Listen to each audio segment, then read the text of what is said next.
Bien, bonjour à tous. Peut-être qu'on va démarrer. Joëlle Bourgeois, donc responsable du pôle Limousin Patrimoine ici à la BFM de Limoges. Je vous souhaite la bienvenue dans l'auditorium et à la BFM. Au nom du directeur et de la ville. Vous trouverez, vous avez sans doute vu dans le couloir qu'il y a une petite vitrine de sélection d'ouvrages.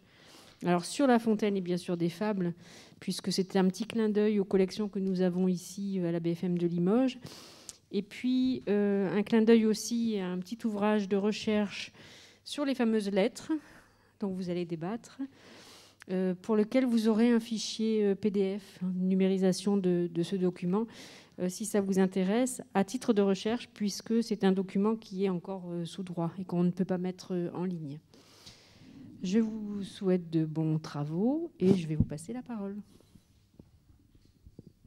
Madame Bourgeois, c'est moi qui vous remercie. C'est un honneur d'être reçue ici à la BFM, à la Bibliothèque francophone multimédia de Limoges. Et nous avons voulu vous rendre cet honneur en parlant d'un auteur qui s'est rendu en Limousin, peut-être un peu contre son gré, mais qui fit contre mauvaise fortune bon cœur. J'espère que vous m'entendez bien. C'est suffisant? Oui. Et en nous livrant, en nous relatant les traces de son voyage sous une forme épistolaire tout à fait intéressante, riche et que nous souhaitons encore approfondir auprès de vous.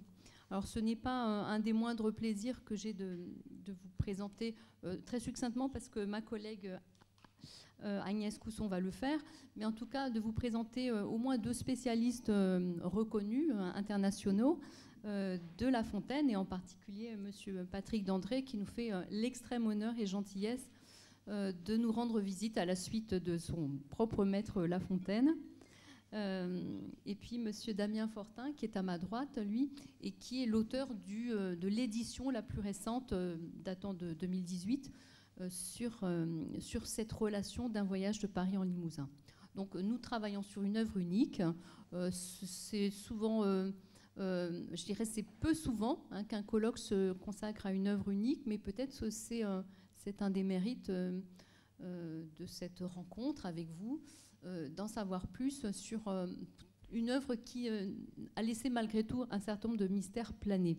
Alors moi, qui ai la chance d'ouvrir ces travaux avec vous, je ne me suis pas présentée, je suis Odile Richard-Pochet, je dirige l'actuelle équipe de recherche de l'Université de Limoges, intitulée EIC, Espaces humains et interactions culturelles. C'est un laboratoire de recherche centré sur les civilisations, les littératures et également les cultures populaires. Alors, c'est donc sous l'égide de ce laboratoire que je reçois mes invités et que j'ai la chance, le plaisir de vous recevoir également. Ce laboratoire, donc extrêmement éclectique, se centre et se recentre plutôt, malgré tout, sur la notion d'espace, de géocritique, de lien entre l'homme et l'environnement. Et j'espère que nos conférenciers feront valoir habilement la richesse de ce lien. Donc, sans plus attendre, je passe la parole à Madame Agnès Cousson, maître de conférence à l'Université de Brest, qui à son tour va présenter nos conférenciers. Et je vous souhaite une bonne écoute. Merci beaucoup.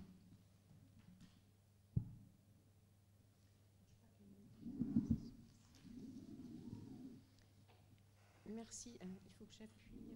Non, c'est bon ? D'accord. D'accord. Alors, merci Odile pour cette belle manifestation autour de La Fontaine et merci de ton invitation à y participer. Alors j'ai le plaisir et l'honneur tout à la fois de présenter Patrick Dandré à ceux qui ne le connaîtraient pas, parce qu'il est évident que tout ce que je vais dire est parfaitement connu des spécialistes de littérature. Patrick Dandré est professeur émérite à la Sorbonne, membre de la Société royale du Canada, président des Amis de La Fontaine et directeur de la revue Le Fablier, spécialiste éminent s'il en est de l'œuvre de La Fontaine, du théâtre de Molière et évidemment plus généralement de la littérature du XVIIe siècle. Patrick Dandré s'est intéressé à l'histoire antique et ancienne de la mélancolie et des maladies de l'âme et de l'esprit, dans le sillage d'une thèse de doctorat consacrée à la médecine dans les comédies de Molière. Il a publié plus de 200 articles, une vingtaine d'études ou essais, c'est dire quand même la richesse de l'œuvre de la personne à mes côtés, et autant d'éditions critiques. Vous pouvez l'entendre également dans les médias, à la radio, sur France Inter, France Culture, la télévision, Arte ou France 2. Je me rappelle notamment Un secret d'histoire consacré à La Fontaine qui était très réussi. Et parmi ces publications, signalons les plus récentes, une sur La Fontaine, 10 leçons sur le premier recueil des fables, paru chez Hermann en 2019, l'édition des Amours de Psyché et de Cupidon en folio Gallimard en 2021, et Patrick Dandré annonce aux éditions Hermann toujours un La Fontaine expliqué aux adultes à propos du livre 1 des fables. Et à titre personnel, si vous n'avez pas eu l'occasion, vous pouvez aussi lire les mélanges qui ont été offerts en l'honneur de Patrick Dandré, paru chez Hermann, qui, je trouve, forme un très beau volume. C'est le titre, je ne sais jamais le début, Jusqu'au sombre plaisir d'un cœur mélancolique. Vous reconnaîtrez des extraits donc, de La Fontaine, dont je laisse Patrick vous parler. Merci bien. Bon, vous n'êtes peut-être pas venu pour entendre parler de Patrick Dandré, mais pour entendre parler de Jean de La Fontaine, et je ne vais pas vous livrer un scoop en vous disant que c'est beaucoup plus intéressant. Merci, je suis ravi d'être ici. Limoges est une ville passionnante, et le Limousin, La Fontaine a bien eu raison d'y venir. Reste que bien... Vous m'entendez convenablement? Oui, c'est bon. Reste que bien des mystères planent encore, et pour toujours peut-être, sur les lettres de La Fontaine narrant son voyage de Paris à Limoges à la fin de l'été 1663. L'édition, aussi savante qu'élégante, qui a été procurée par Damien Fortin, qui est à l'autre bout de cette table, et dont on peut parier qu'elle ne sera ni dépassée ni égalée, a réuni à peu près tout ce que l'on peut en savoir. Elle circonscrit donc parfaitement tout ce que l'on en ignore, et qui n'est pas peu. Alors, telle qu'elle se présente à nous, cette brève correspondance relate 3 semaines d'un voyage effectué entre le 23 août et le 7 septembre sous la forme de 6 lettres, datées quant à elles du 25 août au 19 septembre, toujours 1663. Sauf pour la première, donc, qui porte mention du 25 août à Clamart, où l'épistolier part le lendemain, le lieu et la date de rédaction des autres sont décalés, et inégalement décalés par rapport à leur sujet. Par exemple, la seconde, qui mène le voyageur depuis Clamart par une nuit passée à Étampes jusqu'à Orléans, où il arrive dans l'après-midi du 27, elle est datée du 30 à Amboise. C'est en effet le jour où il y est parvenu à Amboise, après avoir dormi à Saint-Dié-sur-Loire et trouvé le temps pour une visite de Blois. Mais la lettre qu'il tire de ces visites porte déjà la date du 3 septembre à Richelieu. Parti d'Amboise le 30, il a de fait mis 3 jours et demi pour traverser successivement le Cher et l'Indre, avant d'arriver enfin le 2 à Port-au-Pile, au confluent de la Vienne et de la Creuse, à l'heure du déjeuner, ce qui lui offre l'opportunité d'un crochet par le château de Richelieu, où il couche dans la nuit du 2 au 3. Mais la lettre relatant cette part de son itinéraire est datée du 5, à Châtellerault, où il demeure jusqu'à la mi-journée, après y être arrivé de Richelieu dans le courant du 3. La 5e lettre, tout entière consacrée à décrire rétrospectivement sa visite de Richelieu, et la 6e, qui achève son itinéraire après une nuit à Chauvigny et une autre à Bellac par son arrivée le 7 à Limoges, en sont datées la première du 12 et l'autre du 19. Quant à l'évocation de Limoges, je suis vraiment désolé, mais elle n'y figure pas, non plus que la lettre entière qu'il promettait pour détailler ce qu'il nomme le lieu de sa retraite. Il ne l'a jamais écrite, ou bien nous l'avons perdue. Alors, les petites distorsions géographiques et chronologiques que je viens de dire ajoutent leur insolite aux incertitudes qui planent sur le motif de ce voyage et sur la rédaction de cette correspondance, sur son intention et sur son statut. Pour son motif, on sait que La Fontaine accompagnait sur la route de l'exil l'oncle de sa tante, Jacques Janard, homme de confiance de Fouquet et défenseur de sa cause après l'arrestation du ministre et durant la longue instruction de son procès qui s'ouvrirait l'année suivante. Conseiller avisé des affaires du couple La Fontaine, introducteur du poète auprès du surintendant, Janard aurait-il entraîné son neveu dans sa condamnation à l'exil? On l'ignore. Et on ne peut déduire assurément des allusions aussi rares que sibyllines semées dans les lettres Si le poète, jadis pensionné par l'illustre accusé, avait reçu un ordre verbal d'accompagner son oncle, ou s'il jugea simplement prudent de le faire, parce qu'il avait participé lui aussi à la défense de Fouquet. Ou encore, qui sait, si sa décision procédait de pure gratitude envers un parent dévoué et malheureux. Ou peut-être enfin d'un désir avoué de voyager, par honte, il l'écrit, d'avoir tant vécu sans rien voir. Motivation qu'il explicite dans la première lettre et qu'on peut interpréter ou bien comme tout à fait ironique, ou bien comme simplement badine et tout à fait sincère. On penchera, par analyse interne et externe, à considérer que son départ fut plutôt de gré et sans être enveloppé dans le verdict qui frappait Jeannart, mais rien ne le prouve. Les lettres sont adressées à Madame de La Fontaine dans le but avoué, explicité et argumenté de lui offrir, pour substitut à la lecture des romans dont elle raffole mais dont le nombre et l'intérêt vont s'épuisant, la lecture plus solide du récit de choses vues, ce que son mari nomme l'histoire, soit des lieux, soit des personnages. Prétexte à une relation de voyage sous la forme épistolaire, propice à la fantaisie et au badinage d'une conversation à deux voix, même si l'une des deux est muette évidemment, dans le goût mondain et élégant qui fait alors fureur. Le modèle du récit de voyage enjoué et pittoresque qu'offrira un an plus tard celui de Chapelle et Bachaumont entre Paris et Ancos, tourné dans un style analogue, a-t-il pu inspirer La Fontaine à la faveur de la circulation manuscrite de leurs textes? On ne peut le savoir. On imagine du moins que la distraction de Madame de La Fontaine constitua un prétexte pour une œuvre destinée à un plus large public, sans qu'on sache si l'auteur lui prévoyait un destin éditorial. D'autant qu'on ignore s'il composa ses lettres au fil de la pérégrination, comme semblent l'indiquer les dates au bas de chacune, ou s'il les écrivit en réalité à son retour, de mémoire et à tête reposée. Quand on lit dans la missive supposément rédigée à Amboise le 30 août, « Telle était donc la compagnie que nous avons eue jusqu'à Port-au-Pile », cette anticipation de la séparation qui devait effectivement survenir là-bas, mais le 2 septembre seulement, invite à supposer une rédaction après coup plutôt que sur le coup.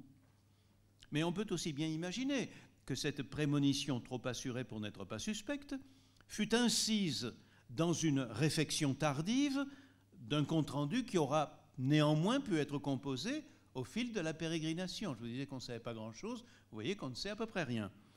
De toute façon, trop d'ombre enveloppe l'apparition de ces lettres pour qu'on ose se montrer certain de rien. Inconnues du vivant de leur auteur, 4 d'entre elles ont surgi on ne sait d'où en 1729, 2 autres en 1820, celle-ci d'après des manuscrits autographes conservés par un érudit du grand siècle, Valentin Conrart. Y en aurait-il eu davantage? 12, comme en 1743 l'affirma Fréron de manière péremptoire, mais sans en fournir aucune preuve? On n'en sait rien. Non plus qu'on ne saura donc si la lettre promise de Limoges pour en décrire le séjour n'a jamais vu le jour ou si elle a été perdue.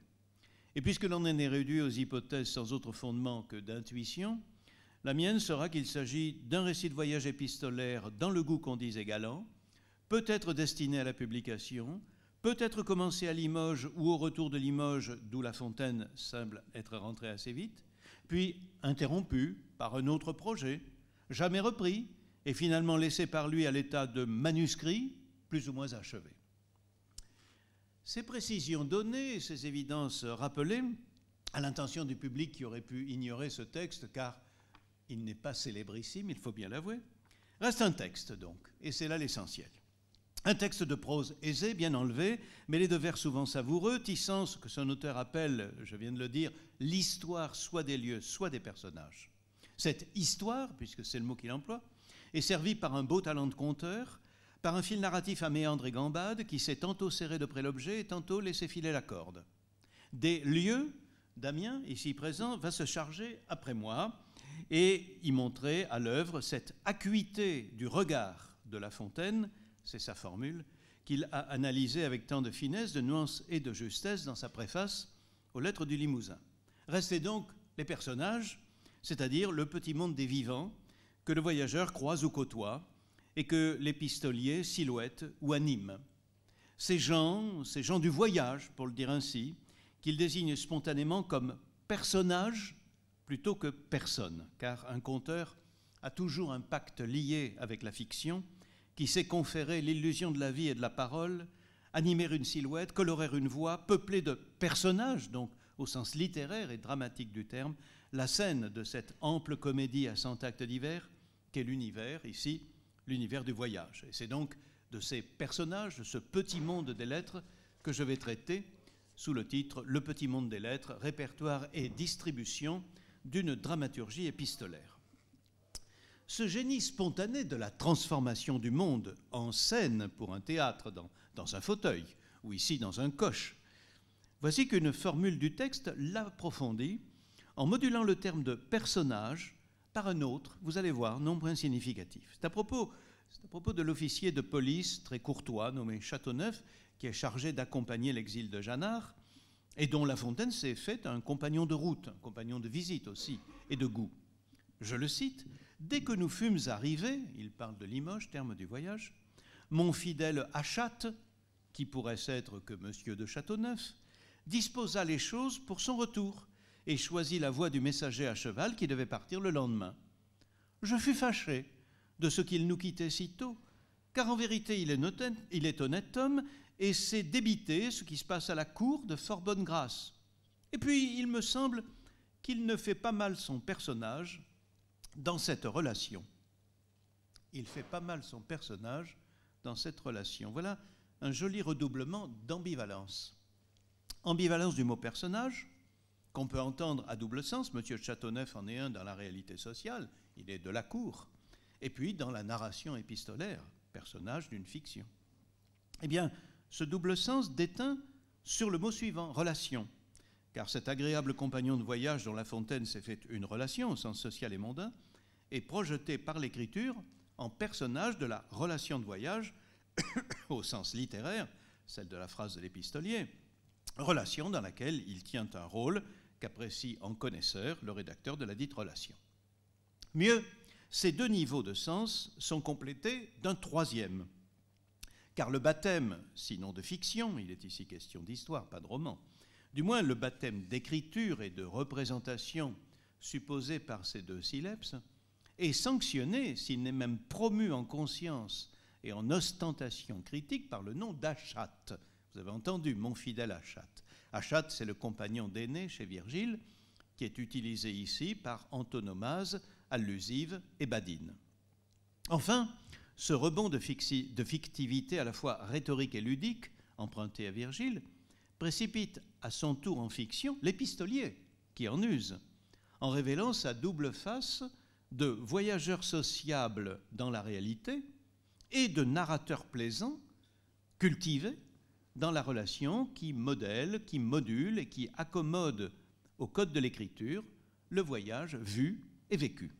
Voilà comment une simple séquence verbale m'offre par avance un classement commode pour le relevé des personnages peuplant le petit monde du voyage et un immense relation.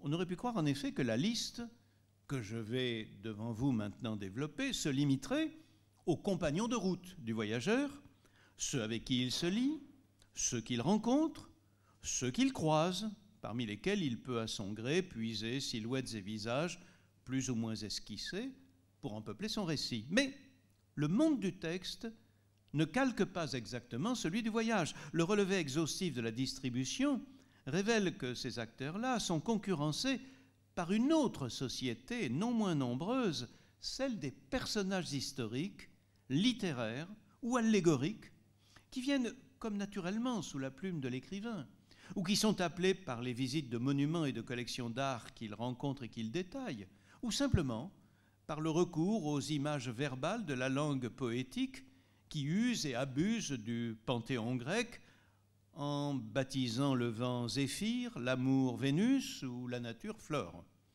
À quoi s'ajoute, hors du champ, mais en plein champ de sa relation, hors du champ du voyage, mais en plein champ de la relation de voyage, à quoi s'ajoute l'épistolier lui-même et la destinataire, deux personnages qui tiennent un rôle fortement identifié et fréquemment rappelé, d'autant que leur goût commande la relation des faits, la sélection des gens choisis pour être évoqués, et la nature de cette évocation.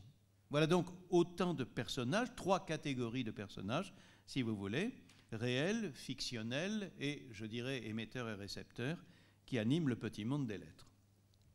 Alors, pour commencer par les premiers, les gens du voyage, évoqués par le narrateur, ils se partagent en deux groupes. D'un côté, la triade formée par Jannart, Châteauneuf et La Fontaine, qui s'élargit pendant une bonne part de l'itinéraire entre Bourg-la-Reine et Porte-de-Pile en une petite société réunie dans le carrosse de Poitiers.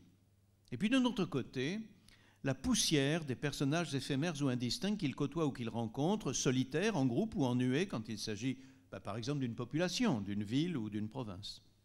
En levée de rideau, on trouve le lieutenant criminel qui ouvre grande sa bourse pour Jannart, la femme du proscrit qui se sépare de lui avec douleur, et puis une madame C, il n'y a que l'initiale, amie de madame Jannart, dont le jardin, à Clamart, concentre tout l'intérêt de l'épistolier. Il s'intéresse aussi à ce qu'on lui apprend dès alors des limousines et de leur coiffe un peu ridicule, comme pour anticiper le terme du voyage. Rien de plus dans la première lettre ou guère. Commence alors la vie errante entre compagnons de route formant ce que le narrateur appelle une compagnie. En l'occurrence, 3 femmes, un marchand qui ne disait mot et un notaire qui chantait toujours et qui chantait très mal. On fait connaissance, on converse ou l'on dort. Une des 3 dames, une Poitevine qui se qualifiait comtesse et déguisait son nom, parce qu'elle plaide en séparation contre son mari, tient le dé en contant l'aventure d'une fille nommée Barigny, de condition médiocre que la Barigny avait ensorcelé de son charme un fils de famille, hérité les biens de celui-ci à sa mort prématurée au combat, et apporté en dot à un second prétendant qu'elle épouse discrètement l'héritage considérable qu'aux grandes dames de ses parents, le premier lui avait légué.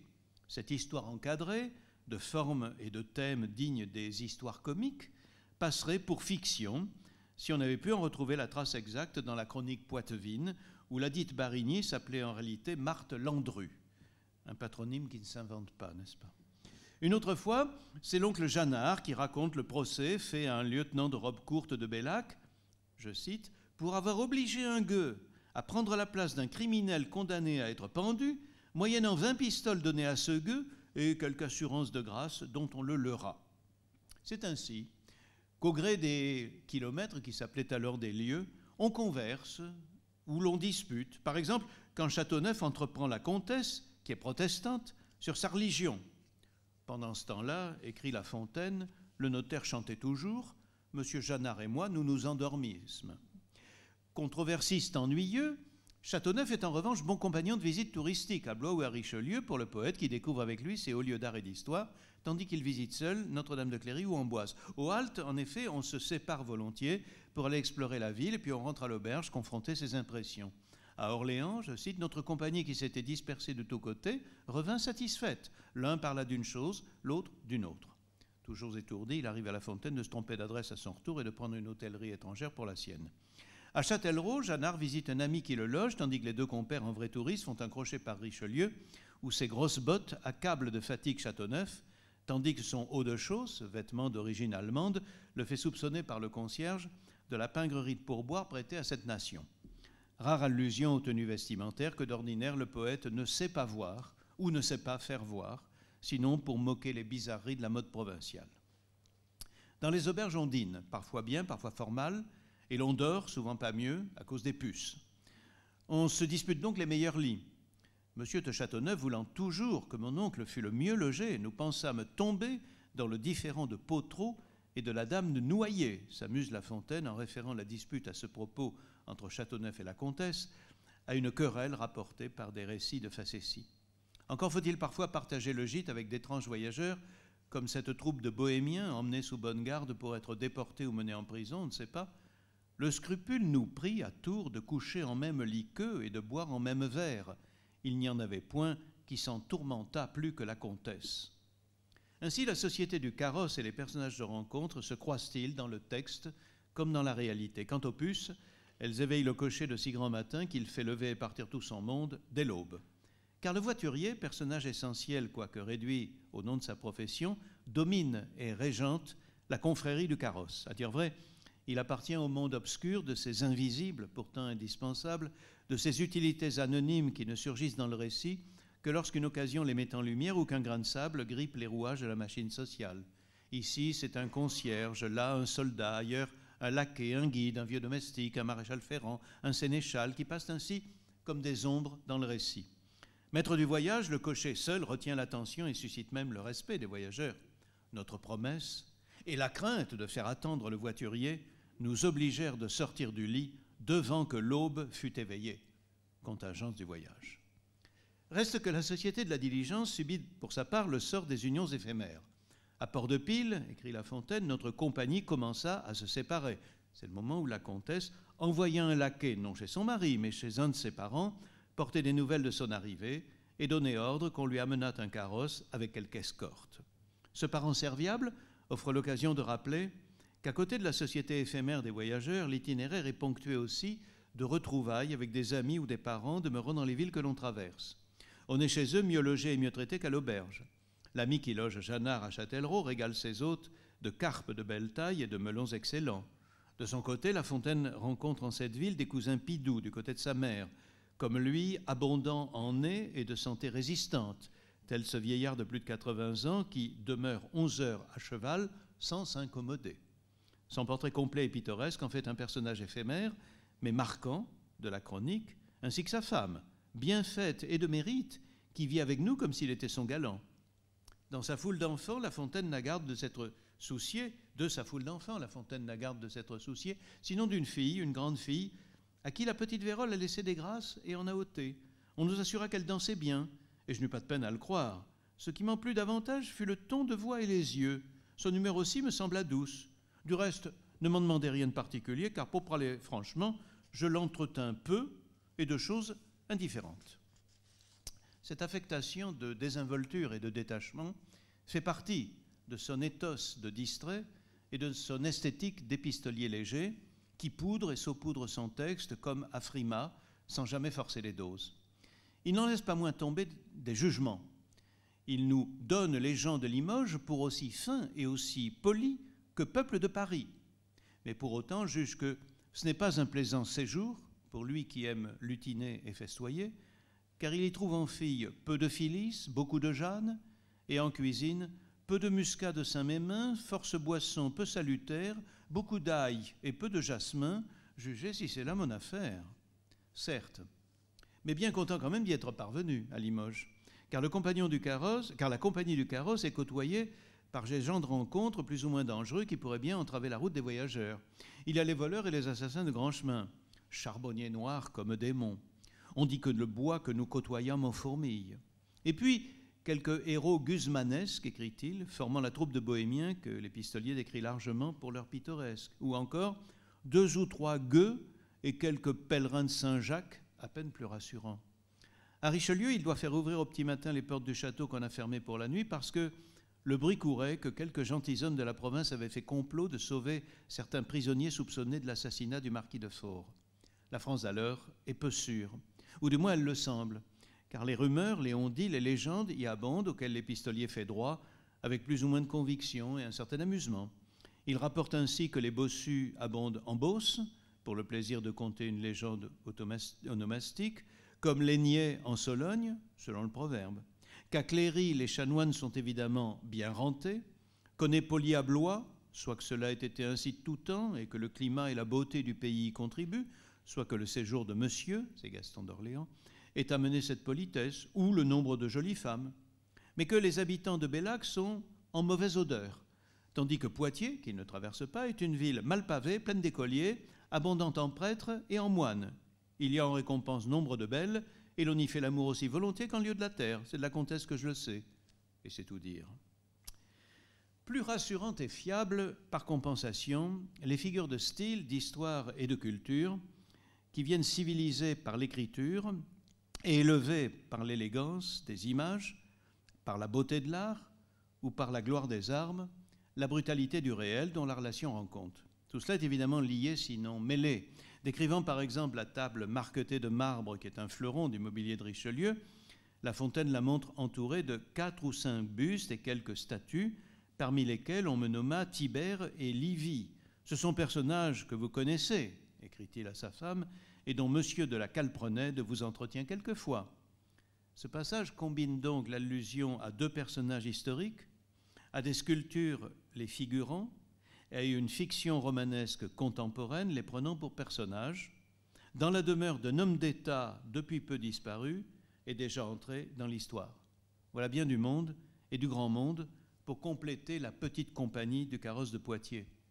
De même, lorsqu'il compare la vanité de ce grand ministre à celle d'Alexandre le Grand, qui faisait l'essai où il passait des morts et des brides plus grandes qu'à l'ordinaire, afin que la postérité crût que lui et ses gens étaient d'autres hommes, puisqu'ils se servaient de si grands chevaux. Ainsi voit-on passer, furtivement, dans la chronique, les empereurs d'Orient, les chevaliers de la Table Ronde, les bâtisseurs anglais de la forteresse de Montlhéry, la statue d'Antinoüs, favori d'Adrien, et tant de héros anonymes, dont l'espèce, dit-il, est aussi commune en Italie que les généraux d'armée en Suède. Orléans lui offre la statue de Jeanne, à genoux aux côtés du roi Charles. Cléry, le tombeau de Louis XI, flanqué de ses enfants, est bien mieux pris que quand le Bourguignon le mena à Liège. Je ne sais, ajoute-t-il, comment le statuaire n'y a pas mis le prévôt Tristan. Amboise lui autorise une allusion émue à ce pauvre monsieur Fouquet, dont les fenêtres de la chambre où on le retint prisonnier avaient été murées. Et Blois, dont il aime la dissymétrie agréable, l'invite à nommer François Ier et surtout Gaston d'Orléans, auquel il consacre un éloge senti, considérant même comme une relique la chambre où le frère de Louis XIII est mort 3 ans plus tôt. Plus réservé sur l'emplacement de Richelieu, la régularité triste de la ville bâtie pour des gens de finance et du conseil, secrétaires d'État et autres personnages attachés à ce cardinal qui avait un logis par complaisance et pour lui faire sa cour, mais qualifiant le château d'admirable objet, il consacre une lettre entière finalement, au lieu de quelques lignes pour Blois, à évoquer les splendides collections de ce cardinal qui tiendra plus de place dans l'histoire que 30 papes. Dans la famille parcourue des Richelieu, le nom de l'amiral de Brézé appelle celui de Condé. Monsieur le Prince et lui avaient entrepris d'emplir le monde de leurs merveilles, Monsieur le Prince la terre et le duc de Brézé la mer. On nage dans l'héroïsme. Cela nous dissuadera de déduire trop hardiment de ses réserves sur le site de Richelieu, comparé à son approbation de l'architecture capricieuse de Blois, une opposition concertée entre l'éloge vibrant, mais enfin quand même très bref, de l'aimable Gaston d'Orléans et le blâme supposé d'un Richelieu honni, alors qu'une lettre entière détaille les beautés de son château, à sa situation près. Conclure de ce parallèle un peu forcé que s'y cacherait l'affrontement entre Fouquet, assimilé à Gaston, et Louis XIV, assimilé à Richelieu, et que les lettres sont donc un brûlot, comme Marc Fumaroli se laisse emporter à l'écrire, me semble excessif et peu fondé. Je préférerais interpréter l'éloge ému de Gaston et de la vénération qu'il aurait suscité chez les Blésois comme le signe probable qu'ont alors commencé les tractations de La Fontaine pour l'heure démunie de protecteurs et de charges, en vue d'obtenir celle de gentilhomme servant de la veuve du même Gaston d'Orléans. Il en recevra en effet le brevet 10 mois après la date peut-être fictive de sa lettre, et rien ne dit qu'il ne l'a pas rédigé en ce sens ou complété après coup par cet éloge, après avoir obtenu l'assurance de cette charge d'autant plus appréciable qu'elle l'anoblissait. Quant à Louis XIV, il n'apparaît furtivement qu'une fois quand il est question pour Jeannard et son neveu d'obéir ponctuellement aux ordres du roi. Pas davantage d'informations à propos du monarque régnant. En revanche, la visite des collections de Richelieu peuple la lettre 5 d'une cohorte de noms d'artistes. Et là, La Fontaine se délecte. Durer, Titien, Poussin, Pérugin, Mantegna pour leurs tableaux, Michel-Ange pour ses esclaves, Le Mercier pour le frontispice du pavillon d'entrée surmonté d'une renommée en bronze, flanqué de Mars et Hercule pour servir de Suisse au cardinal, et orné côté court de 3 petits Hercules autant poupins et autant mignons que le peuvent être de petits Hercules. Chacun d'eux garni de sa peau de lion et de sa massue, cela ne vous fit-il point souvenir, ajoute l'épistolier à l'intention de sa femme, de ce Saint-Michel garni de son diable? Nous ne saurons pas quelle est cette allusion. Par là entre dans le récit de voyage ce panthéon olympien, rivalisant avec le ciel chrétien plus rarement sollicité, pour orner le récit d'images tantôt figuratives, tantôt allégoriques, tantôt simplement stylistiques. La visite des collections de Richelieu fait défiler des Jupiters, des Apollons, des Bacchus, des Mercures et autres gens de pareille étoffe. Je prie Faustine pour Vénus, à laquelle des deux faut-il que je fasse réparation d'honneur? Et puisque nous sommes sur le chapitre de Vénus, il y en a 4 de bons contes dans Richelieu. Une entre autres divinement belle et dont M. de Maucroix dit que le Poussin lui a fort parlé. Le nom de Maucroix, un ami de La Fontaine, ami d'enfance, nous mène aux quelques poètes et romanciers qui entrent plus ou moins furtivement dans la distribution des lettres. Maucroix est homme de lettres. Pour les anciens, ce sont Ovide, Virgile et surtout Tite-Live, que lit alors l'épistolier. Et pour les modernes, Chapelain, l'aimable voiture et surtout Desmarets de Saint-Sorlin, descripteur de Richelieu. Car ce voyage, c'est aussi un voyage littéraire. C'est une mythologie de lettrés qui fait nommer Cupidon le désir amoureux, Cloton la mort, Pallas le savoir, Morphée le sommeil et, on l'a vu, Achat, monsieur de Châteauneuf. Les jardins mobilisent tout naturellement les noms de Pan et du dieu Faune, de Flore et des Zéphyrs. Mais Mars désigne la guerre et Neptune la mer, tandis que Jeanne d'Arc est concurrencée par l'infante Gradafilée et le conflit entre Châteauneuf et la comtesse, on l'a vu plus haut, traité sous la forme de différents bouffons entre Potreau et la dame de Noyer dans les aventures du baron de Féneste et les contes de Trapel. C'est que La Fontaine écrit à destination d'une femme d'esprit, la sienne, qui tient salon, et par-delà à destination d'un public de mondains et de lettrés auquel on s'adresse dans ce style-là, placé à distance de connivence banine. Voyageuse immobile, Madame de La Fontaine est d'ailleurs fréquemment sollicitée, interpellée, évoquée même, jusqu'à devenir un personnage essentiel du petit monde des lettres. Cela, dès l'ouverture de la correspondance qui débute par une évocation de son goût pour les romans, puis par la justification qui s'ensuit de lui écrire des lettres sur la réalité du monde pour la changer de passe-temps et la désennuyer. Tantôt, cette présence en filigrane prend la forme de simples relances rhétoriques, ravivant par complicité joueuse la fiction d'une correspondance. Avouez le vrai, je vous le confesse, pardonnez-moi cette petite digression, je vous promis par le dernier ordinaire la description de Richelieu. Pourvu que vous soyez avertis que c'est la principale entrée de la maison, il suffit. Si le reste du logis m'arrête à proportion de l'entrée, ce ne sera pas une lettre, mais un volume. Tantôt, plus précises, ce sont des allusions badines au goût et aux attentes de la destinataire. Ce sont personnes que vous connaissez et dont M. de la Calprenède vous entretient quelquefois. De l'humeur dont je vous connais, une galanterie sur ces matières vous plaira plus que tant d'observations savantes et curieuses. Ce détail m'a échappé, de quoi vous êtes femme encore une fois à ne pas vous soucier bien fort. Car l'épistolier joue volontiers l'étourderie, la désinvolture, et se prête certains tics ou penchants qu'il fait passer pour connivence d'autodérision. Je ne me souviens pas. Je ne vous saurais dire comme elle est faite. Je pris une autre hôtellerie pour la nôtre. Je pris Faustine pour Vénus. Il m'est impossible de tomber sur ce mot d'esclave sans m'arrêter, que voulez-vous? Chacun m'a parlé de son métier. Ceci soit dit toutefois sans vous faire tort. Et à propos de la beauté des femmes de Poitiers, j'eus quelques regrets de n'y point passer. Vous en pourriez aisément deviner la cause. Ou bien, à propos de la geôle de Fouquet, je vous en ferai volontiers la description, mais ce souvenir est trop affligeant. Si bien que dans l'ombre de l'épouse se devine la personne du mari, qui est aussi l'auteur et sans doute, au fond, le vrai protagoniste de la chronique, puisque sans cesse il se décrit à travers ce qu'il décrit et se révèle à travers ce qu'il évoque et à travers sa manière d'évoquer et de décrire.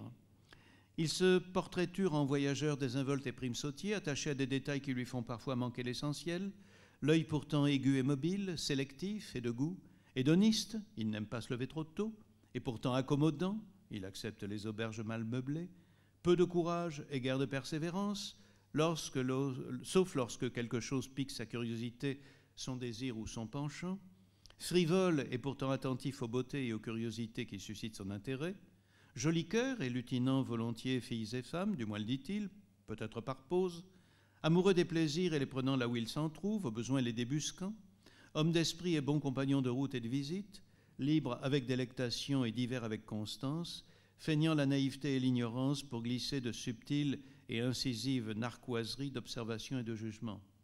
Ce n'est pas qu'il n'ait l'œil et le tour pittoresque, mais c'est un pittoresque à la pointe du fusain quand il silhouette, ou à l'aquarelle quand il survole. Le fini, le léché, le détaillé n'est pas son fort. Les esclaves inachevés de Michel-Ange lui servent en quelque sorte de modèle. Je conclurai d'un mot. Dans cette relation de voyage, la relation compte plus que le voyage. Et dans le petit théâtre des personnages mis en scène, le metteur en scène compte autant, si ce n'est plus, que ses personnages. Paradoxalement, en ce temps où les écrivains n'aimaient guère parler d'eux-mêmes, La Fontaine, quoi qu'il y paraisse, est lui-même, dans ses lettres, la matière de son livre. Je vous remercie.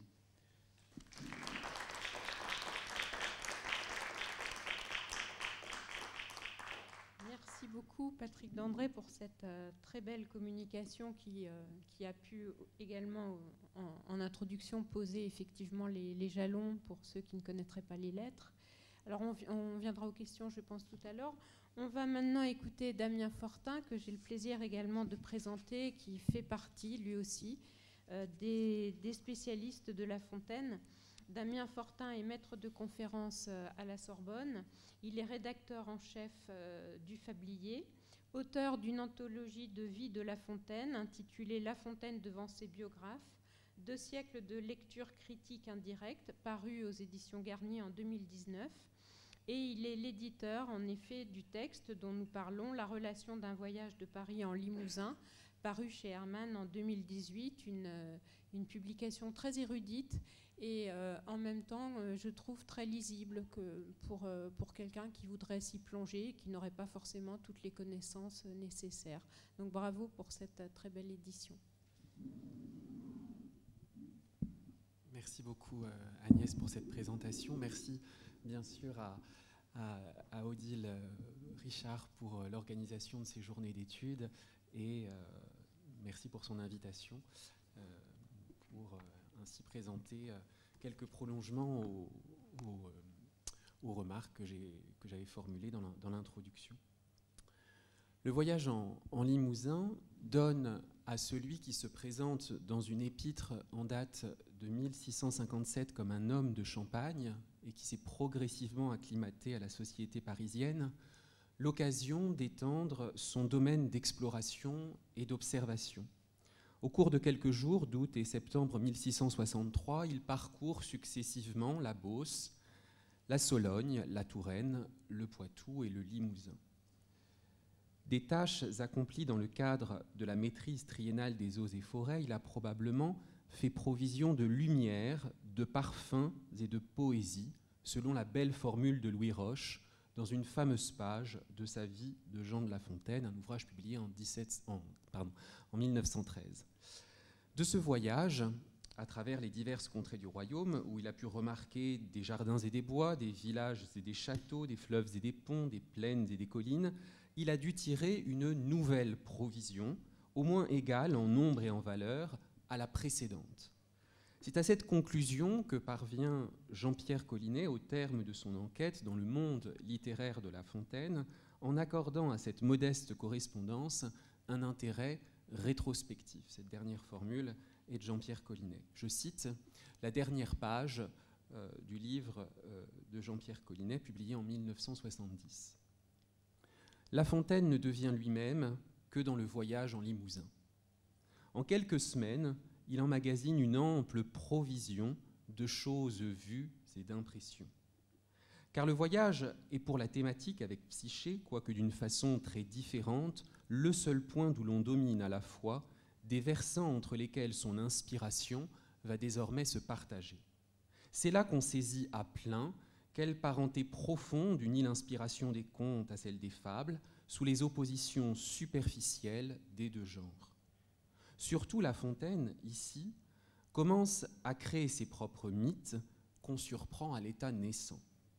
Aussi, pour l'étude du travail créateur, la relation présente-t-elle une importance capitale, plus décisive même en profondeur que celle des premiers contes et des premières fables. Cet ensemble va se scinder ensuite et se disséminer dans les 3 recueils de 1665, 1666 et 1668, qui aboutissent eux-mêmes à 2 nouvelles synthèses. Fin de citation. La relation de voyage de La Fontaine, que Madeleine Defresne considère à la suite de Jean-Pierre Collinet comme, je cite, une chrysalide en pleine métamorphose, constituerait une étape fondamentale dans le long processus de création poétique, car elle aurait offert à ce poète en cours de gestation une occasion d'établir au cours de ses pérégrinations un répertoire de sensations, d'anecdotes et d'images susceptibles d'être exploitées dans les œuvres ultérieures. Ce faisant, La Fontaine compléterait et renouvellerait le répertoire auquel il fait allusion dans l'avertissement placé après coup en tête d'Adonis. Le fond de formules et de figures que le poète avait constitué à partir de la lecture des anciens et des modernes, et, je cite La Fontaine, presque entièrement consumé dans l'embellissement de ce poème, donc Adonis.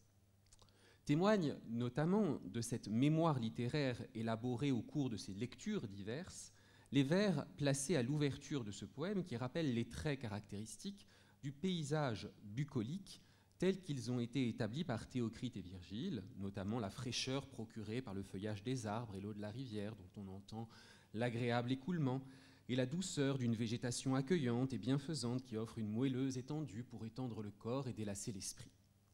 Je cite La Fontaine, quelques vers du début du poème d'Adonis. « Je n'ai jamais chanté que l'ombrage des bois, flore, écho, les zéphyrs et leurs molles haleines, le vert tapis des prés et l'argent des fontaines. » Comme bien on doit le penser, il est vain de chercher les référents des paysages élaborés dans l'idylle qui renvoie bien sûr au temps mythique de l'âge d'or. Mais ne peut-on pas supposer que l'expérience du voyage telle qu'elle est rapportée dans cette galanterie donne une nouvelle fraîcheur et une nouvelle vigueur aux formules et aux figures recueillies dans ce fond par le poète. Fait emblème de cette reviviscence, le réemploi d'une métaphore courante et convenue dans la poésie des XVIe et XVIIe siècles, déjà mobilisée dans Adonis et dans le Songe de Veau et bientôt exploitée dans Psyché, l'image du cristal, susceptible de peindre la surface miroitante et éblouissante de la Loire et de créer ainsi l'illusion d'un redoublement. L'épistolier fait alors accéder au statut d'objet poétique un lieu réel, parfois simplement traversé, superficiellement visité, et l'objet de la perception devient du coup le support d'une nouvelle image, dès lors délivrée de toute matière et réduite à une pure surface. Aussi l'écriture procède-t-elle à une transfiguration des données sensibles de la perception à partir des structures littéraires qui forment ce regard singulier, détenteur d'une histoire et d'une culture. Pour mener un examen des formes et des enjeux du paysage dans les 6 lettres que La Fontaine adresse à son épouse, on retiendra, pour hypothèse, la suggestion de Jacques Chupot qui considère le genre de la relation de voyage comme une école du regard. Le regard que La Fontaine porte sur le monde qui l'entoure et qu'il observe est fondamentalement double, à la fois extérieur et intérieur.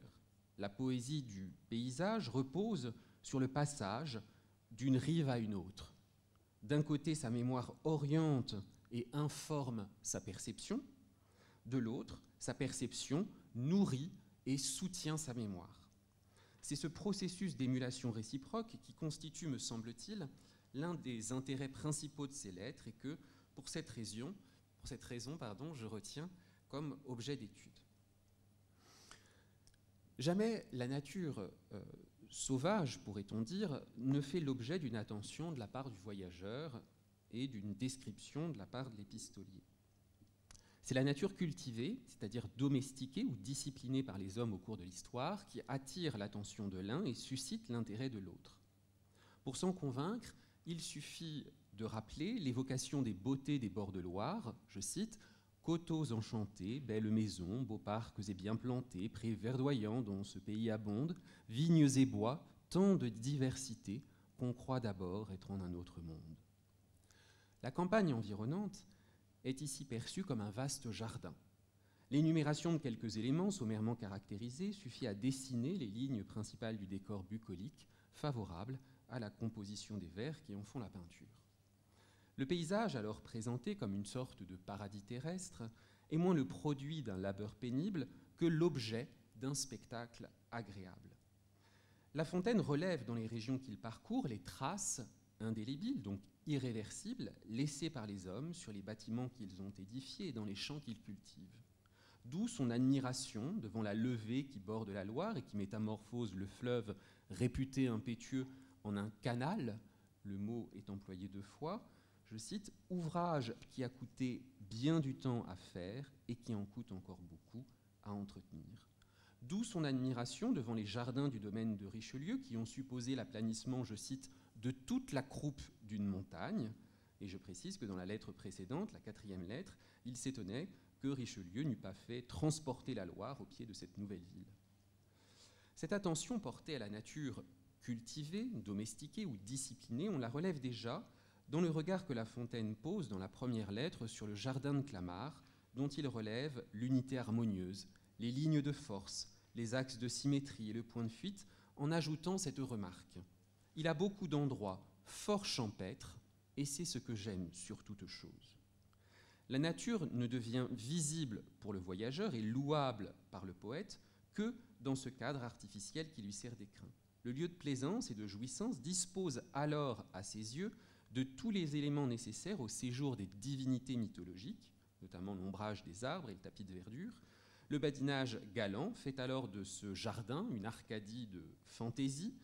En ravivant le souvenir de la présence presque effacée des dieux, cette portion de nature apprêtée accède à un autre ordre, non plus seulement sensible, mais aussi allégorique. De manière plus générale, l'écrivain indique ou suggère à ses lecteurs des parallèles entre les lieux traversés et visités. Entre le locus amoenus que représente l'agréable jardin visité à Clamart et le locus terribilis que représente l'effroyable forêt de Torfou, alors décrite comme le revers négatif de l'écrin cultivé. Et ce parallèle s'établit à l'articulation de la première et de la deuxième lettre. Autre parallèle, le pays ennuyeux de la Beauce, d'un côté, et de l'autre côté, le pays, je cite, agréable et divertissant qui s'étend d'Orléans à Amboise. C'est ce parallèle qui ouvre la troisième lettre.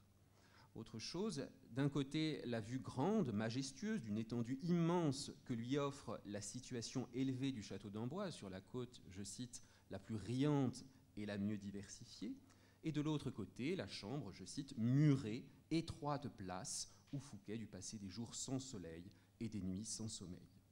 C'est la lettre 4 que je cite ici. Ou encore, entre la diversité du château de Blois, qui présente, je cite, force petites galeries, petites fenêtres, petits balcons, petits ornements, sans régularité et sans ordre, l'ensemble constituant quelque chose de grand qui plaît assez.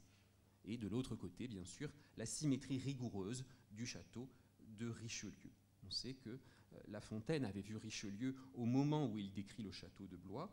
Les formulations négatives qui permettent donc de décrire ce dernier laissent deviner en filigrane la présence discrète du contre-modèle. Ce système d'opposition, délicatement établi au fil de la correspondance à partir d'un subtil jeu de comparaison rendu souvent possible par ce décalage temporel entre le voyage et sa relation, dessine une ligne de partage qui indique ses choix et suggère son goût. Les qualités attribuées au lieu s'accordent aux sensations et aux sentiments qu'il suscite et inspire. Aux variations du paysage répondent donc les modulations d'un regard. C'est avec pitié qu'il observe les alentours de la cité d'Étampes, c'est avec déception qu'il s'éloigne des bords de la Loire, c'est avec dégoût qu'il se promène dans les rues désertes de la cité de Richelieu. Le paysage provoque ainsi des sensations diverses. Il doit donc être conçu comme un espace offert à la portée d'un regard et laissé à la disposition d'un corps et d'un esprit. Le paysage est en même temps perçu et investi. Les 6 charmants appâts que le voyageur relève autour de lui sur les bords de Loire émeuvent, je cite, encore l'âme de l'épistolier. Le paysage, qui implique donc une rencontre entre un sujet particulier qui s'objective et un domaine circonscrit qui s'intériorise, constitue une sorte de miroir où se réfléchissent sa sensibilité et sa subjectivité. 2 conditions semblent nécessaires pour constituer un paysage.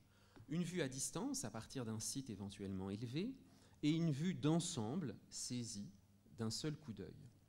L'évocation de certaines villes suppose un double mouvement, donc, un mouvement d'éloignement du corps et un mouvement d'embrassement par le regard. Ce double mouvement permet de faire en sorte que cette portion de réel observé devienne l'objet d'un spectacle. L'épistolier compare donc le bel aspect, c'est sa formule, le bel aspect d'Orléans à, je cite, l'aspect plus riant et plus agréable de Blois. Le terme aspect désigne au XVIIe siècle, je reprends la définition de Furetière, un objet éloigné qui frappe la vue. Je compare donc ces 2 paysages urbains qui se trouvent face à La Fontaine, celui d'Orléans et celui de Blois. Première citation tirée de la 2e lettre. D'ailleurs, Orléans, à le regarder de la Sologne, est d'un bel aspect. Comme la ville va en montant, on la découvre quasi tout entière, le mail et les autres arbres qu'on a plantés en beaucoup d'endroits le long du rempart font qu'elle paraît à demi fermée de murailles vertes. Et à mon avis, cela lui sied bien. Voici la description, ou plutôt l'évocation qu'il propose de la ville de Blois. Blois est en pente comme Orléans, mais plus petit et plus ramassé. Les toits des maisons y sont disposés en beaucoup d'endroits de telle manière qu'ils ressemblent au degré d'un amphithéâtre. Cela me parut très beau et je crois que difficilement on pourrait trouver un aspect plus riant et plus agréable. Le château est à un bout de la ville, à l'autre bout, Sainte-Solène. Cette église paraît fort grande et n'est cachée d'aucune maison. Enfin, elle répond tout à fait au logis du prince. Chacun de ces bâtiments est situé sur une éminence dont la pente se vient joindre vers le milieu de la ville, de sorte qu'il s'en faut peu que Blois ne fasse un croissant dont Sainte-Solène et le château font les cornes. En délimitant et en découpant une portion du monde, l'œil du voyageur perçoit le paysage comme une configuration tout à fait remarquable du territoire, comme une composition structurée à partir d'un cadre et constituée de lignes et de courbes, de formes et de couleurs, de masses et de volumes, c'est-à-dire comme un tableau. Ainsi, La Fontaine s'inscrit-il dans le sillage d'une ancienne tradition qui remonte au moins à Pline, qui, dans une célèbre lettre, évoquait le paysage offert par la situation de sa villa toscane et assimilé, je cite, à un amphithéâtre immense et tel que la nature le peut faire. Vous aurez, écrivait-il à son destinataire, le plus vif plaisir à apercevoir l'ensemble du pays depuis la montagne, car ce que vous en verrez ne vous en semblera pas une campagne, mais bien un tableau de paysage d'une grande beauté. Le paysage patiemment élaboré par les hommes au cours de l'histoire et rapidement perçu par le voyageur est donc doublé ou jouxté par celui qu'élabore la plume de l'épistolier. Le premier est susceptible de susciter le second est susceptible d'imiter le premier, de rivaliser avec ce modèle pour tâcher, sinon de le perfectionner, du moins de l'égaler.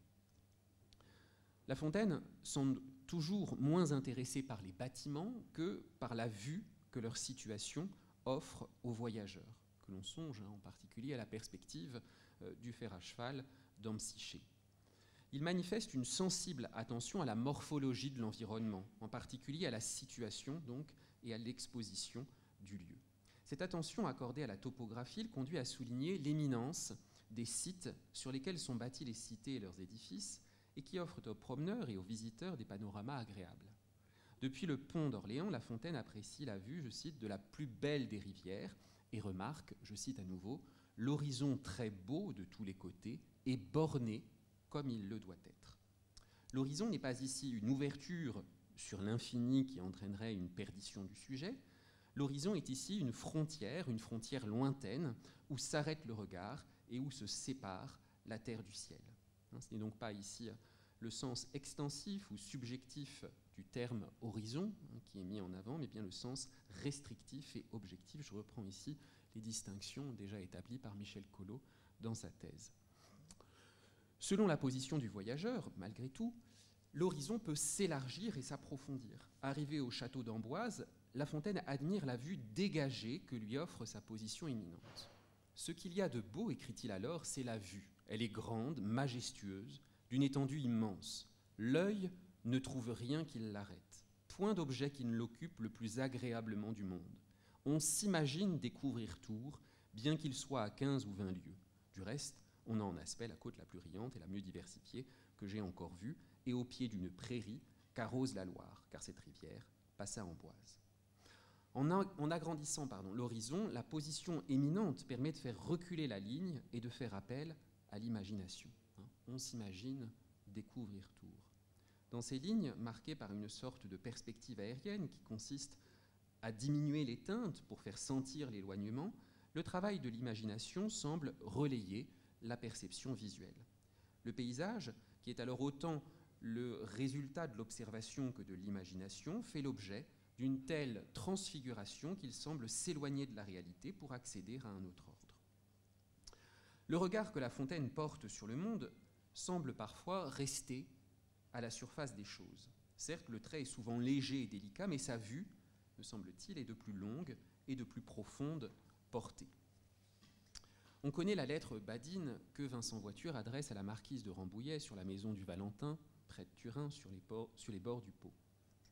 Tallemant des Réaux rapporte que la destinataire, je cite, « faisait la guerre à voiture de ce qu'il ne retenait jamais rien des beaux bâtiments qu'il voyait ». Mais l'anecdotier reconnaît plus loin que le célèbre épistolier, je cite à nouveau, « avait toujours vu des choses que les autres n'avaient point vues ».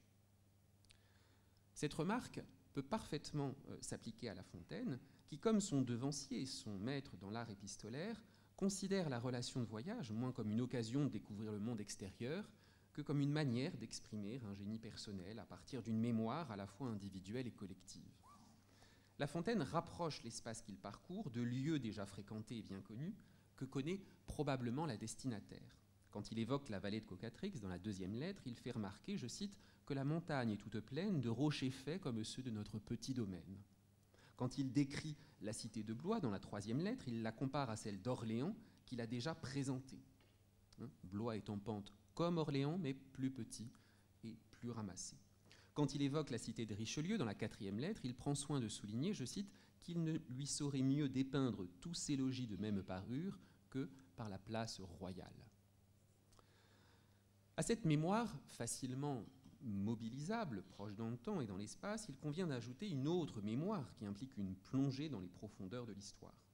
Le paysage n'est donc pas seulement situé dans l'espace, il est aussi et peut-être surtout inscrit dans le temps. Dans la première lettre,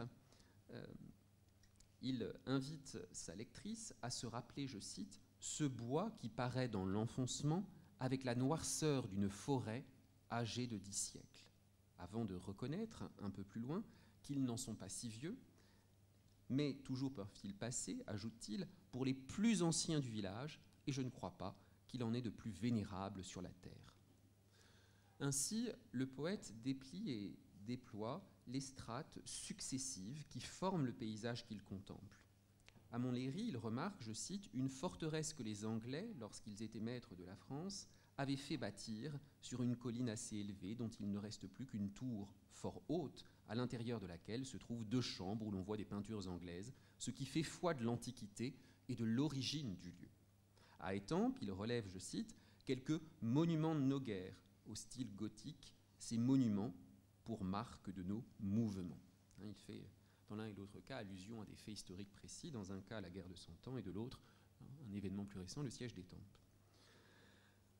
La mémoire, progressivement élaborée au cours des années précédentes, à partir de ces diverses lectures, constitue donc un filtre qui oriente la perception des sens et qui guide la composition de la lettre. Elle peut même constituer un écran. La statue de la Pucelle sur le pont d'Orléans déçoit le lecteur du roman d'Amadis de Gaulle et de l'épopée de Chapelain. Mais il convient de relever en retour le pouvoir d'évocation ou de suggestion du paysage qui sollicite et mobilise la mémoire du voyageur et du poète. Devant le spectacle désolant et déplorable que lui offre la cité d'Étampes, présentée, je cite, comme une suite de maisons sans toit, sans fenêtres, percées de tous les côtés, il n'y a rien de plus laid et de plus hideux, précise-t-il, il se rappelle les ruines de Troyes-la-Grande, évoquées par les anciens poètes. Depuis le pont d'Orléans, il observe les barques qui vont à voile et qui lui remettent en mémoire le port de Constantinople en petit, déjà décrit dans le roman d'Amadis de Gaulle auquel il fait allusion dans la première lettre. Au château d'Amboise, il relève la hauteur et la profondeur des 2 tours en citant un vers de Virgile. Dans ces 3 passages où l'épistolier fait un détour par la bibliothèque éventuellement partagée entre les 2 époux, on mesure que le paysage est toujours redevable à l'imagination de l'émotion qu'il suscite. L'émotion ne repose pas exclusivement sur des éléments visuels, ce qui l'émeut surtout, c'est ce que l'on ne peut immédiatement percevoir. C'est dire que La Fontaine n'invente pas le paysage dont il est spectateur. Le paysage n'est pas découvert, mais reconnu, c'est-à-dire identifié, à partir de modèles de représentation qui constituent des filtres de médiation. La reconnaissance d'un paysage supposerait donc l'existence de ce que Marc Fumaroli a appelé un arrière-pays intérieur. Le voyageur qui fait ici l'épreuve d'un dépaysement provisoire revient par l'imagination à son territoire personnel et imaginaire, son foyer. Rappelons qu'à l'ouverture de la correspondance, La Fontaine reconnaît qu'il est, je cite, « honteux d'avoir tant vécu sans rien voir ». Mais il précise, juste après, que, je cite, « la fantaisie de voyager lui était entrée quelque temps auparavant dans l'esprit, comme s'il eût eu des pressentiments de l'ordre du roi ». en renversant la contrainte de l'exil à laquelle doit se soumettre son oncle Janard en une circonstance providentielle qui lui permet d'accomplir un projet déjà esquissé, l'épistolier n'a-t-il pas déjà lui-même conscience de tout le profit qu'il peut tirer de cette expérience? Quelques mots pour conclure. Comme les personnages rapidement rencontrés sont pourvoyeurs de récits qu'ils rapportent ou inspirent et dont l'épistolier fait son miel pour l'agrément de sa ou ses destinataires, les paysages furtivement esquissés sont pourvoyeurs d'images qu'ils détiennent ou rappellent et qui mobilisent une mémoire à la fois immédiate et ancienne. Aussi convient-il de retenir la tension dynamique qui articule paysage et poésie. D'un côté, le paysage prédispose le poète à l'écriture en le conduisant aux portes de son atelier. De l'autre, la poésie transfigure ce champ de sensations et de sentiments, d'images diverses et suggestives, en un lieu de mémoire. On le voit bien, la relation de voyage contribue sinon à effacer, du moins à réduire, la distinction établie par La Fontaine au début de la correspondance entre histoire et roman, une distinction qu'il reprend d'ailleurs dans la préface de Psyché. La plume de l'épistolier, qui combine habilement l'attention à la distraction, l'évocation à la méditation, laisse deviner le vagabondage d'un corps et d'un esprit qui se dégage ou se détourne des contraintes sociales, plus ou moins imposées par la compagnie, pour écouter les voix de la nature et contempler les merveilles du monde. En quoi cette modeste correspondance semble prendre la forme d'une douce rêverie telle qu'elle est définie par Madeleine de Scudéry dans un très célèbre passage de la Clélie que Jean Rousset et Arnaud Tripet considèrent d'ailleurs comme une préfiguration de la rêverie rousseauiste. Je citerai ce passage pour terminer. Pour rêver doucement, il faut laisser errer son esprit et le laisser râler sur sa foi. Il faut être seul, il faut être au champ. Il faut avoir quelque chose dans l'âme qui ne déplaise pas. Il faut être d'un tempérament un peu mélancolique. Il faut vouloir ne penser à rien et penser pourtant à quelque chose. Ou vouloir penser à quelque chose et ne penser pourtant à rien.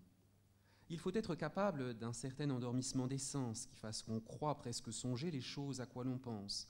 Et il faut enfin que l'usage de la raison soit suspendu jusqu'au point où l'on est. Il faut, dis-je, qu'on n'entende que confusément le chant des oiseaux ou le bruit des fontaines, et que les yeux même ne voient pas distinctement la diversité des objets. Je vous remercie.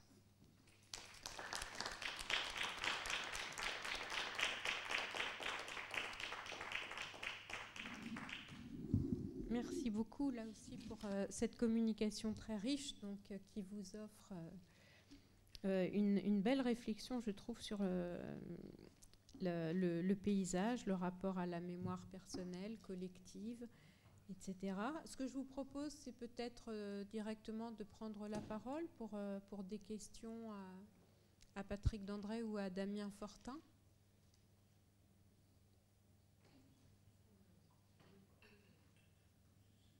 N'hésitez surtout pas, toutes les questions sont les bienvenues. Et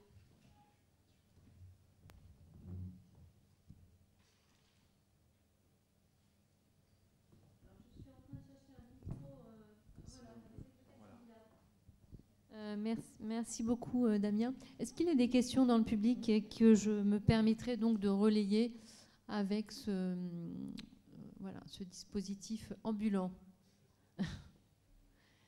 sur l'une ou l'autre de ces communications d'ailleurs? Bon, peut-être pour amorcer la discussion, j'avais une question qui me brûlait un peu les lèvres pour Damien Fortin, à propos de, parce que je vais aussi moi-même travailler sur le paysage, est-ce qu'on peut dire que dans l'environnement immédiat champenois de La Fontaine, il y a déjà eu des expériences d'observation relayées par l'œuvre qui permettraient de montrer qu'il y a eu une première expérience, mais qui finalement a été transformée par ce second voyage?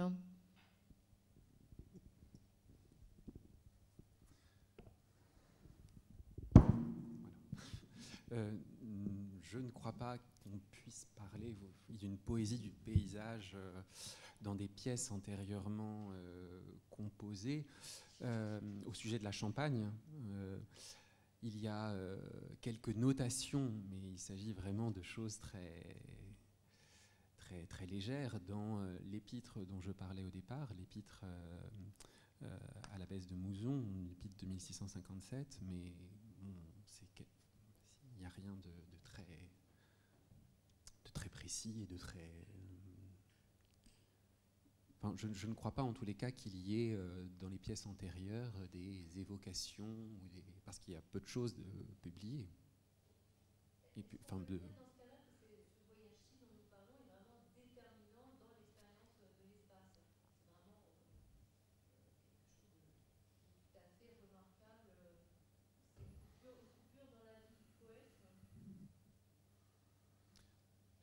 Oui, alors on peut reprendre la conclusion à laquelle est parvenu Jean-Pierre Collinet à la fin de son ouvrage en disant que il poursuit, il prolonge, il approfondit cette provision, ce répertoire.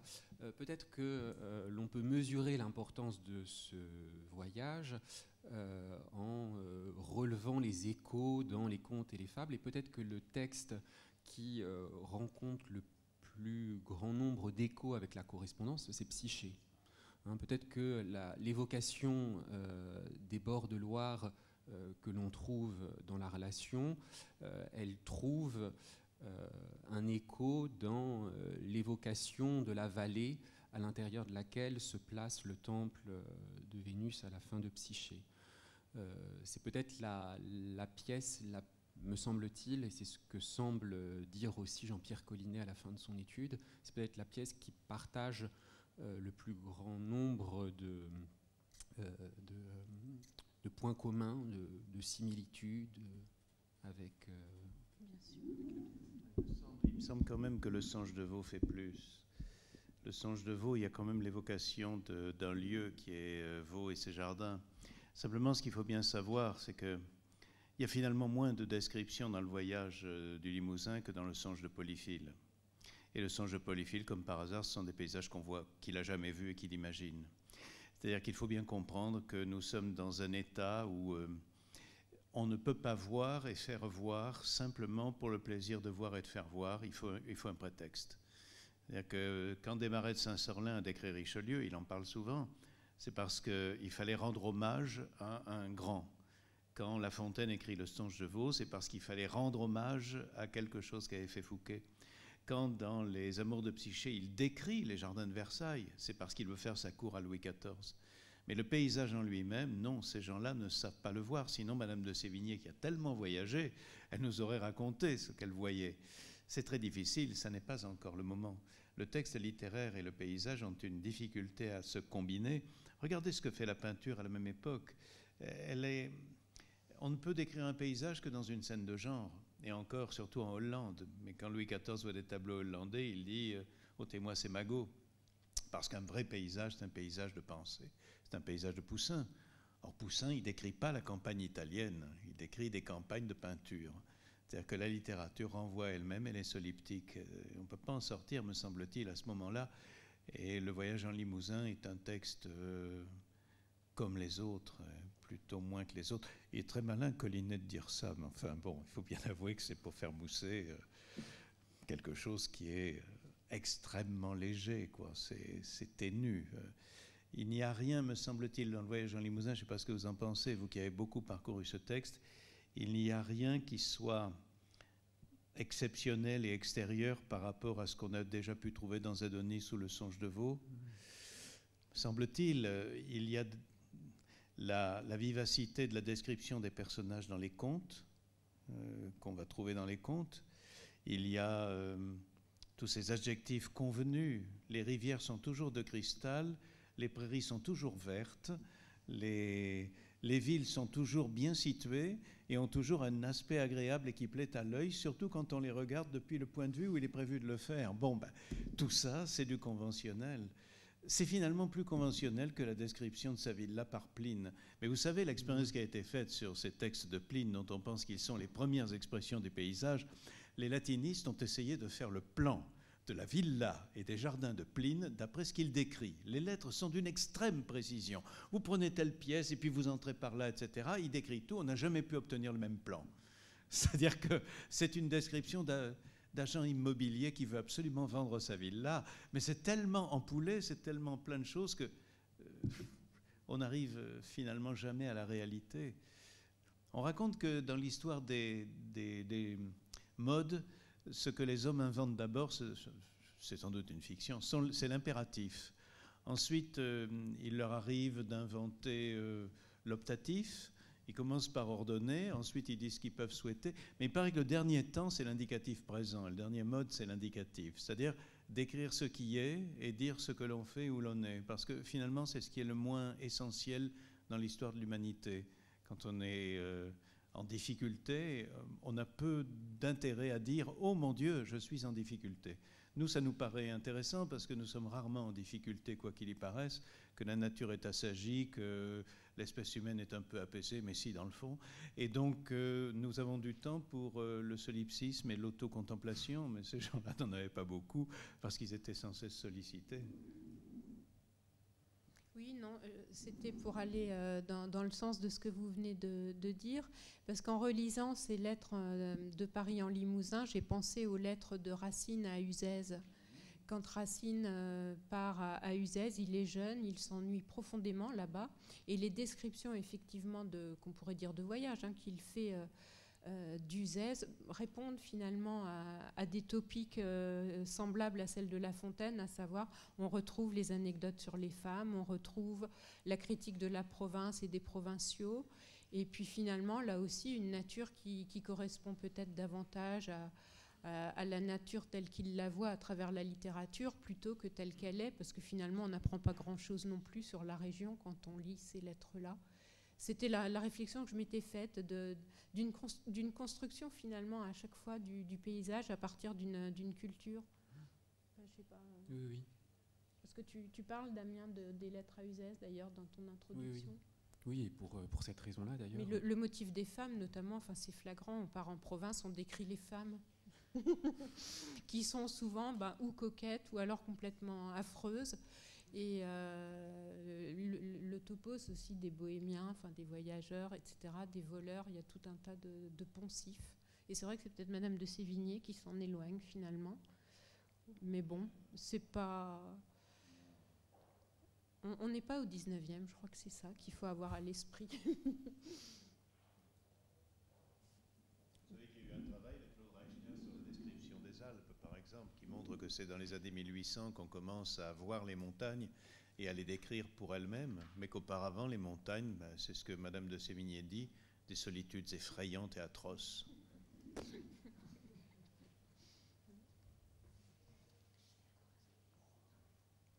Autre question? Oui? Oui, je vous remercie. Cécile, pardon, je ne pas avec la lumière. Oui, je vous remercie l'un et l'autre pour vos présentations. J'avais peut-être une question à Patrick André par rapport... c'est vrai que dans votre titre, il y a l'idée de dramaturgie épistolaire. Est-ce que, du coup, comme vous êtes d'ailleurs par ailleurs spécialiste de Molière, il y avait aussi cette idée d'explorer un peu une dimension qui serait en lien peut-être avec le genre théâtral? Bien sûr, c'est ce que j'ai espéré quand j'ai inscrit ce sujet, tout en sachant que ces lettres étant extrêmement, comment dirais-je, aquarelles, ça allait être difficile. Non, si vous voulez, j'aurais fait la conférence il y a 40 ans, j'aurais forcé le texte. Mais maintenant, je dis ce qui est. C'est-à-dire que on va laisser s'installer les personnes qui arrivent.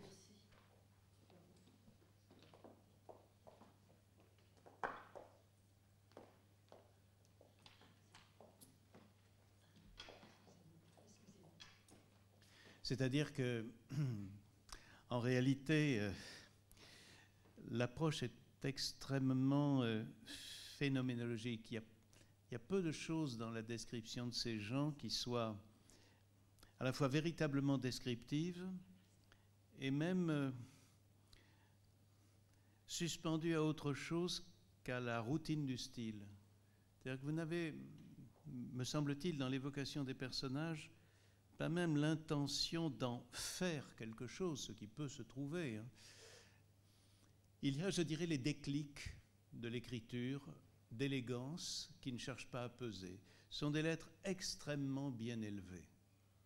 C'est-à-dire qu'ils ne forcent pas la note, ils ne cherchent pas à outrer, ils ne cherchent pas à choquer, ils ne cherchent pas le pittoresque, par exemple. Il ne doit pas vous décrire des silhouettes exceptionnelles. C'est bohémien, il dit silhouette guzmanesque. Bon, il réfère à Guzman d'Alfarage, mais Guzman, c'est quand même beaucoup plus histoire comique. Quand vous lisez Francion, par exemple, les descriptions de personnages sont beaucoup plus marquées. Il y a quelque chose de beaucoup plus vif. Là, c'est pastel, quoi. Et j'ai pas l'impression qu'il cherche non plus à produire. C'est très Voyage de Chapelle et Bachaumont. Je ne sais pas si vous avez lu le Voyage de Chapelle et Bachaumont, mais on se demande comment il se fait que ce soit un des livres pour les bibliophiles jeunes les plus achetables, tellement il y a eu d'éditions, que ça coûte pas cher. Les gens ont lu ça, mais considérablement. Nous, ça nous paraît un tout petit peu bizarre. Je dirais comme une certaine poésie du XVIIIe siècle. Vous voyez, une certaine poésie du XVIIIe dont on se dit que c'est tellement conventionnel que ça tombe des mains. Mais là, il y a un peu le même effet, vous voyez. Et notamment, me semble-t-il, une détestation ou une ignorance du pittoresque. C'est pas vraiment pittoresque. C'est sélectif. C'est admirablement compté. Je crois que c'est un des textes qui donne le mieux le sentiment de ce que peut être la qualité du style par l'absence d'intérêt du contenu. C'est-à-dire que, étant donné que ce qui est raconté est à peu près sans intérêt, c'est la qualité de l'écriture qui, me semble-t-il, ressort. Presque quelque chose comme le faire quelque chose avec rien. Une sorte de presque de défi, quoi. Enfin, ça, je ne l'écris pas, je le dis là, parce que ce n'est pas des choses qui s'écrivent. Mais au fond, c'est ce que je pense, c'est pour ça que je vous le dis. Simplement, je crois que c'est un peu ça, c'est ce que j'appellerais un exercice de style. Et vraiment au sens où l'autre en a fait des exercices de style. C'est-à-dire, vous prenez un style, puis vous appliquez ça. Alors là, c'est l'occasion de ce voyage, peut-être l'occasion d'autre chose. C'est un exercice de style. N'oubliez jamais la préface des Amours de Psyché. Il dit, pour la matière, j'avais mon guide, Apulée me fournissait tout. Bon, restait la manière de le dire. En somme, pour La Fontaine, faire une œuvre littéraire, c'est prendre une matière déjà écrite, ne rien inventer, surtout rien, et se demander si on va choisir le style élevé, le style moyen, le style de l'amour, le style de l'érotique, et puis finalement trouver quoi? La clé, le badinage. C'est-à-dire se situer légèrement à distance badine. Et c'est exactement ce qu'il fait ici. C'est-à-dire que c'est un style dont toute la lumière procède de la posture stylistique et pas des paysages qu'il voit. J'ai été très frappé, par exemple, de l'absence, me semble-t-il, totale de description des lumières. Les lumières de la Loire, enfin c'est quelque chose, nous, ça nous fait un effet. Je ne sais pas s'il y a des lumières à Limoges, mais ce matin, il y a eu un lever de ciel bleu. Enfin, on voyait bien qu'il y avait des lumières et des couleurs. C'est très peu coloré, son histoire. Il n'y a presque pas de couleurs, presque pas de lumière. Pourquoi? Parce que tout est déjà contenu. Alors je me suis toujours demandé si le goût de la fraîcheur et la peur de la chaleur provenaient dans les textes du XVIIe siècle de l'influence de Virgile ou du climat des années 1680-1700.